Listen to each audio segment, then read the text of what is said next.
Hey everybody, welcome to Wisdom for Wealth TV. I'm Lela Mashatile, and today I'm joined by Lindo, my co-host, and we are bringing you our book review for the month of May. And the book that we read was Poverty Proof: The 50 Ways to Train Your Brain for Wealth. So it was this book, if you can see it. And this book was written by an author named Douglas Kruger. He is a South African born author. He is a business strategist and international public speaker. He's also a he's also in the Professional Speakers Association Hall of Fame. So he's not just any speaker. He is a great speaker, okay? But also this is his seventh book. I was shocked. I don't know about you, Linda. I was very shocked. I was like, flip, this man has been writing. And if we're not mistaken, he's probably on his ninth or his tenth book now. I know Lindo told me that he's written a nonfiction as well. But even though he came from South Africa, he currently now lives in London. And we read this book this month. We hope that you guys have read the book. If you haven't, hopefully this video is gonna encourage you to read the book as we share what we've learned from it. So from me, I think this is a great book, right? And I think for a number of reasons. I think the first thing is that this is really a book that's geared towards people's mindsets, right? So it's going to help you think broadly about wealth. It's going to give you ideas in terms of how do you start putting on the wealthy mindset, right? So it's almost giving you a sneak peek into how the wealthy think, if I'd put it that way. But I think I love the book because it's short, number one. The chapters in the book are also very short. So if you want to read the book, you can like read two chapters a day and be done in a month, or you could read even three because they really, really are short. So he really gets to the point, which I love books like that. But I think something else that I just genuinely enjoyed about this book is that it's quite practical. Like the things that he covers, some of them you wouldn't expect to find them in a finance book, right? But he really covers basic things that are really practical when it comes to thinking about wealth. So I think it's a really, really great book. And if you're watching this, I hope that you're going to read this book. Lindo, is there anything that stood out to you in terms of this book? Or maybe not a chapter, but do you have any thoughts about what you think about the book? Um, yeah, so what stood out for me, Lelo, well, thank you for having me again today. Um, this is book number 5, if I'm not mistaken. So yeah, that's the momentum is going. The momentum is going. Let's keep at it. We're only left with how many? 6, 7 until the end of the year. So yeah, momentum is messy. It was, but now we're at a point where we're actually moving towards actually working and action. So I enjoyed the fact that it was also short. It wasn't just short, but it allows you to just think and mull over certain things around wealth. Because when I thought about wealth, or when I think about wealth, I think about wealth from a perspective of first principles. That in order to create wealth, you need to actually have a product, a service, something of value that you then offer to someone else that can then buy it from you, or is willing to spend money on that thing. But that's just one aspect of it. That's essentially the first principles. There's actually quite a number of things, as you said, when it comes to thinking. And one thing that stood out for me, it then links to one of the books again that we had read before by Rabbi Daniel Lapin, is that so he asks this question, right? Who has escaped poverty, and what did they do to escape poverty? And I think a lot of authors, when on personal finance and productivity, that we read going forward, will probably be asking a similar question, or in a different way, maybe not. But what he says is that the Jewish demographic is different. They are those people, right? And they're different, and it's them who have gone from a point of absolute poverty, absolute hopelessness, but were then able to pick themselves up and put themselves where they are right now. He also mentions that it's the reason that they were able to move out of that dark pit into where they are now and into the greater future is because how they were raised to think, right? Values, essentially, what is important to them as a people, and how they were raised to think, which then speaks to what they will then prioritize in their lives, right? If they're raised to think that reading is important, as he mentions in the book, then reading will be a priority. If they were raised to think that um, the first option towards making money or being in the marketplace is actually being entrepreneurial over going to public office, or which there's nothing wrong with that, but because that is how they were raised, therefore that's what they will prioritize. Now, Yeah. oh, and then he covers, this is another thing that is very interesting. I also went through and checked it out. He covers the the reading part of it, juxtaposing the Jewish demographic to the South African demographic when it comes to just reading. Before we get into entrepreneurial and all of that, that in 2016, the University of Pretoria actually came up with a study, right? The study was called the Progress in International Reading Literacy Study. So there was a 2016 one, and then there's another one that they did just last year. And now comparing the reading that is a value system within the Jewish demographic and to what this study says, it says essentially 81% of South African grade 4 learners are struggling to read for comprehension at the age of 10. Now, there were Mm, countries, and out of those 57 countries that participated in this, we ranked the lowest.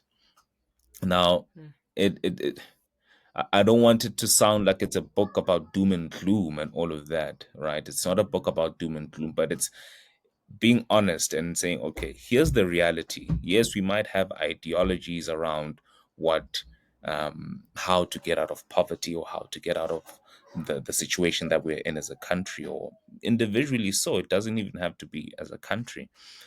But let's be honest about where we are right now.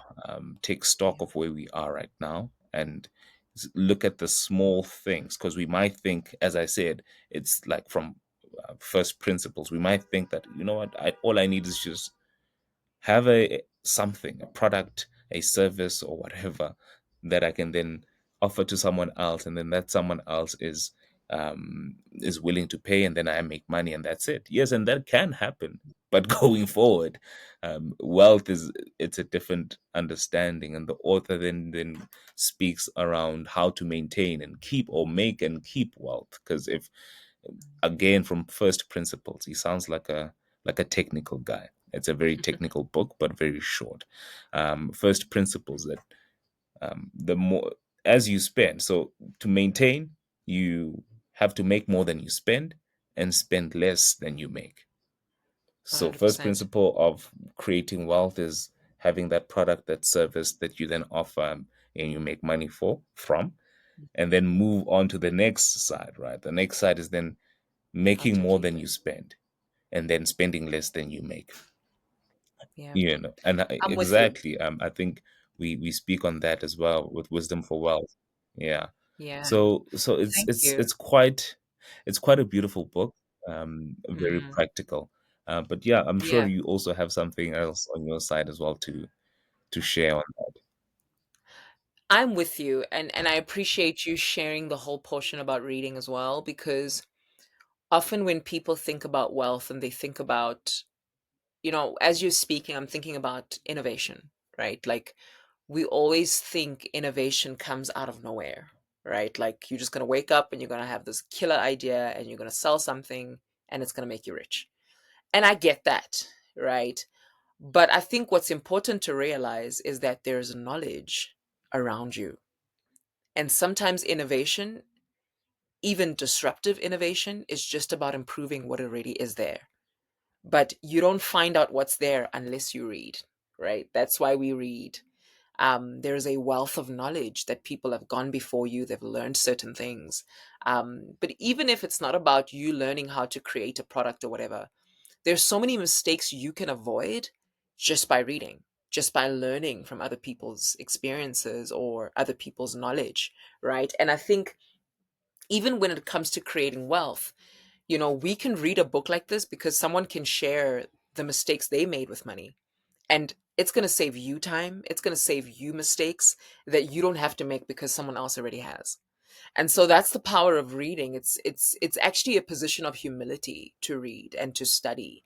Really, it's you saying, I know I don't know everything, but I know that there's people Mm. around me in their collective knowledge I can leverage from. And that's going to save you time, it's going to save you energy, it's going to save you money, and you're going to get to where you need to go. You're going to get further Yeah. faster. Yeah. Like one of my mentors loves to say. But I love what you're saying, Lindo, because I Yeah. think we're on the right path because we are actually readers and we're reading.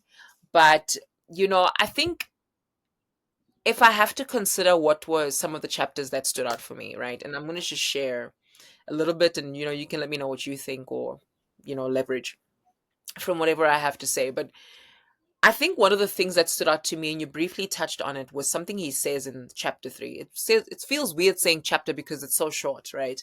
But in chapter three, he speaks about understanding the master key principle of wealth, right? And what is he speaking to when he says that? He's really saying that if you make, if you have more money coming in than leaving your bank account, then you actually are getting richer. But if you've got more money going out than coming into your life, then you actually are getting poorer, right? And I call that the principle of margin. He calls it the master key equation of wealth, but it's really about how much of the money that you make every single month or every single week, however often you get paid, how much of the money you make do you actually get to keep, right? And I think that's a question we need to ask ourselves. How much of the money that comes into my life do I actually get to keep? And I think this is powerful because often we assume that to be wealthy and to start building wealth, we need to have high incomes. And I get that. I think there's value in having high income. But I'm saying to you, if you have a very high income and you find ways to spend it all, you'll still be poor. So it's never really about the income size. It's really about how well do you actually make sure that you manage your expenses to a point where you've got money left over. Because the money left over is what you use to buy assets, right? The money left over is what you use to begin to build wealth, right? That's how you invest in the businesses. That's how you buy stocks. That's how you do all sorts of things that can help you build wealth, right? And so for me, that was great because we know, even from our own country, matter of fact, all over the world, I dare say, is that you can earn a really high income and still be really poor, right? And on the surface, you might not look like it because you probably are dressed well and you look put together, but you can have a very high income and be very poor because your expenses are as high as your income. And so, if you want to build wealth, what he's saying in this book is that you need to prioritize keeping your expenses low. You need to prioritize finding margin within your budget every single month. So, and I thought for me that that was something nice that he shared. And then it also just releases this pressure of thinking that you need to have this high income to be able to start building wealth. Sure, I want you to have a high income. The other parts of the book are going to teach you how to get your income to be a lot higher. But if you don't master keeping your expenses low enough, then you're never going to build wealth. If you spend everything you make, you're never going to build wealth. And so that's one of the things that I took away that were really, really powerful and strong and basic to understand, but something that bears repeating. Um, yeah, do you want to say anything about that? I'm saying it's so true, Lelo, because we can get so caught up in all these other words that are very grandiose, that are very acquisitions, mergers, and but not really understanding the fundamentals and the basics. There's nothing Mm, wrong with the grandiose words as well, but understand the basics. In order for you to be able to plant the next season, you need seeds. So mm. you can't Come just on. eat the fruit with the seed. have certain fruits that you eat, and then have certain fruits where this seed is going to be for the next season when you need to plant. Yeah.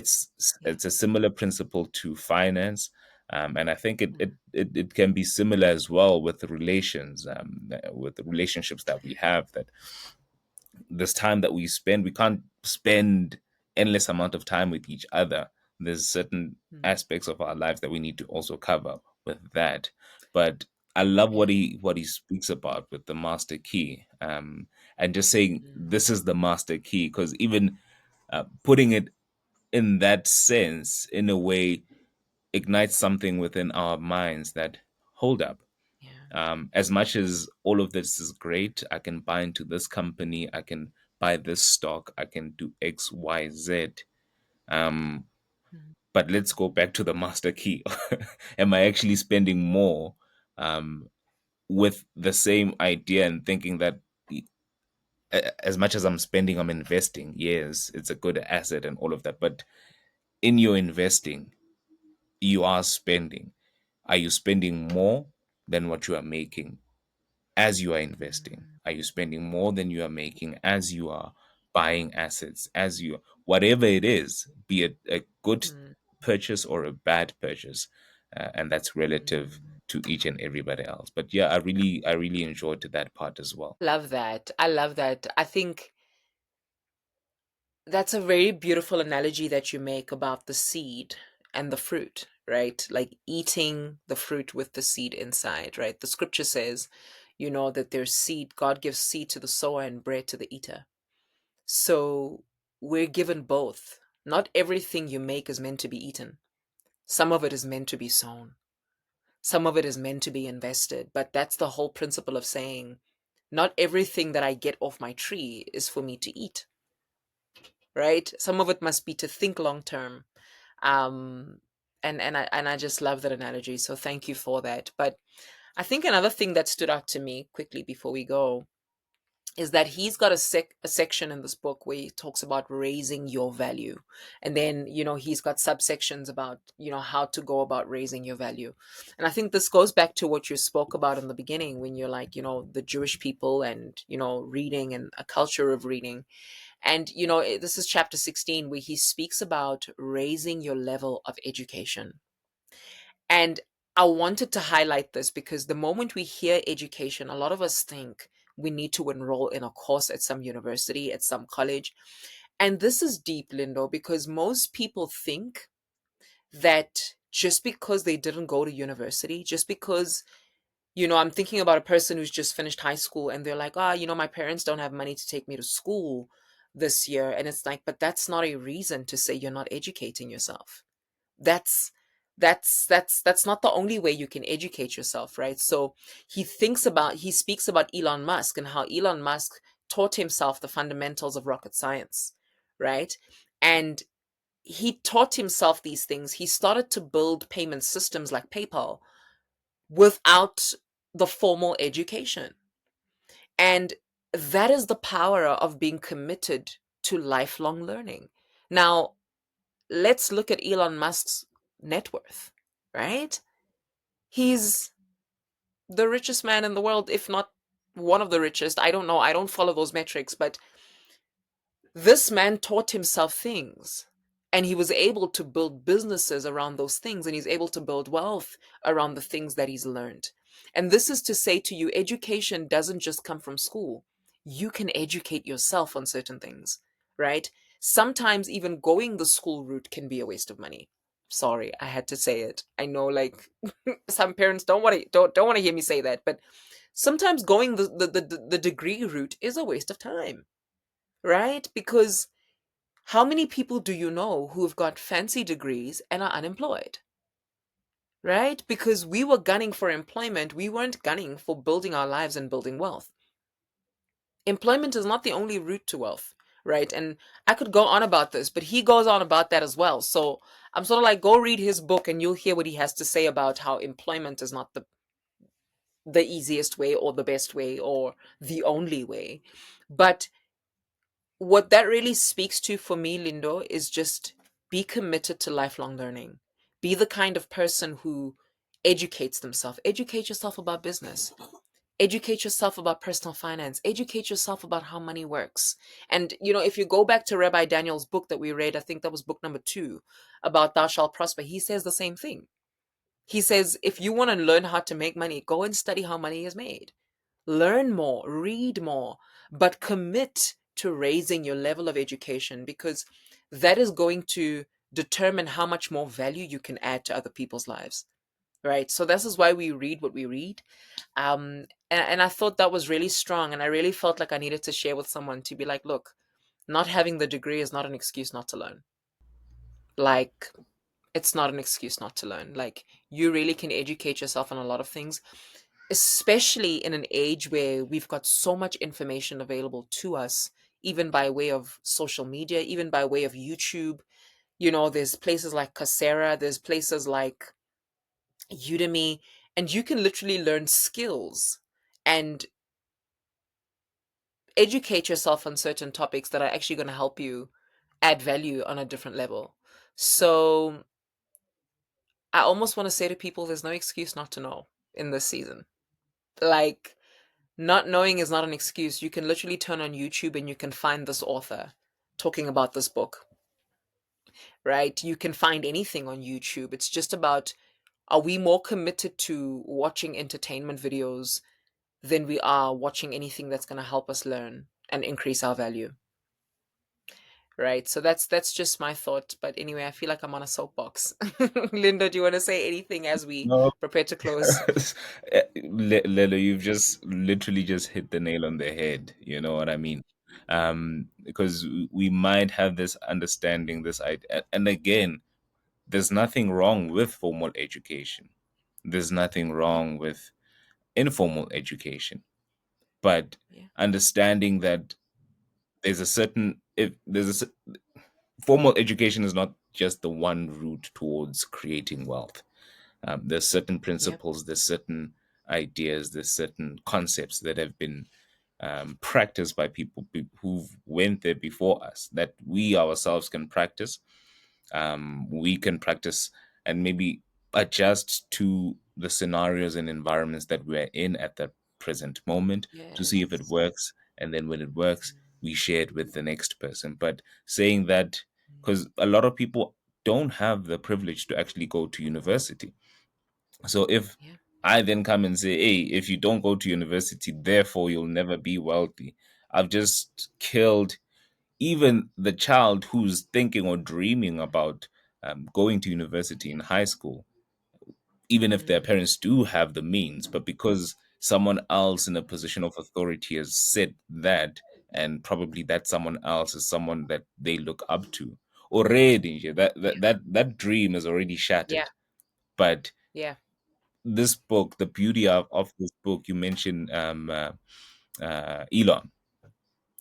people Yeah. like Elon who teach themselves the basic fundamentals, or rather the fundamentals on rocket science. We ourselves can actually also use the same method to teach ourselves Yeah. the fundamentals of creating wealth, to teach ourselves the fundamentals of 100%. um, science, to teach ourselves the fundamentals of uh, anything, data science as well, whatever field that we want to, or that we feel that we are led to or drawn to, we can teach ourselves the fundamentals of that. And then when we get to Mm. that point where we are actually operating within that field, it makes it a bit easier.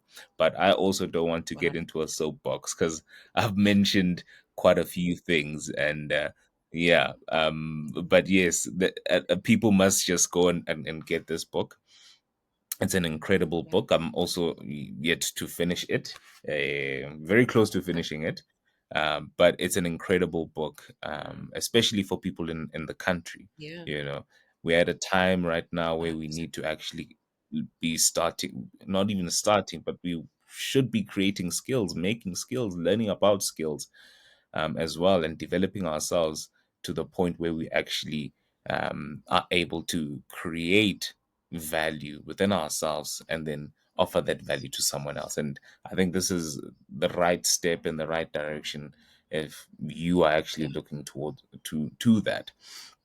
Poverty Proof: 50 Ways to Train Your Brain for wealth. Your most important asset, Love it. it's your brain. So train it, Yeah, get it to a point where you actually are able to just, wherever you are, create value. 110%. I agree with you. And thank you for that. I think when it comes to this section about raising your level of education, people need to ask themselves, do they want to learn or do they want to be validated by a particular certificate? So the question is, do you want to learn or do you want to be validated by a certificate or a qualification? Because if your aim is to learn so that you can create value at a different level and then build wealth using that value, then the plan is to learn. It's not necessarily whether or not you're going to get an award for it from a university dean or anything of that particular nature. And I think so many of us would not even have the student loans we have, if we had that kind of method to learning, right? um it's really a commitment to learning and even learning about things around you, because that's how you create value, right? Because you know it's really about learning about a problem and then learning how to solve that problem better than anybody else can, and then you've got a winning product. So I agree with you, this is a great book. As you were speaking, Lindo, I was actually thinking this is a great book for anybody that typically doesn't read a lot of books, um, because it's short in nature, because the chapters are so short and digestible. Starting with a book like this could be a very big benefit for someone. But also, you said something about how you're yet to finish. And I want to just stress this for anybody else to say we don't read to finish, we read to feed. Right. My mentor loves saying that to us. We don't read to finish, we read to feed. Sometimes you can read half of the Yeah. book and get so much value, and you go and apply it and you go and do the things that are in the book that you actually get results, rather than reading an entire book and not applying anything.